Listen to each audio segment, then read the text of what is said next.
জীবনের খারাপ পরিস্থিতি এড়াতে 10 উপদেশ মেনে চলুন। সবচেয়ে বড় সম্পদ হচ্ছে স্বাস্থ্য। অতিরিক্ত অর্থ উপার্জন করতে গিয়ে নিজের ঘুম ও মানসিক শান্তি বিসর্জন দিবেন না।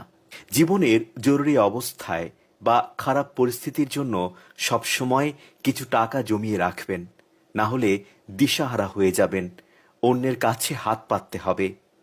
সবসময় চেষ্টা করুন একাধিক আয়ের উৎস কিভাবে তৈরি করা যায়। কৃতজ্ঞতা প্রকাশ করতে দ্বিধা করবেন না।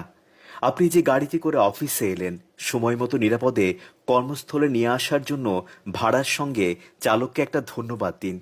দৈনন্দিন জীবনে কৃতজ্ঞতা প্রকাশ করার চর্চা করুন। নিজের সুখের চাবিকাঠি যতটা সম্ভব নিজের কাছে রাখুন।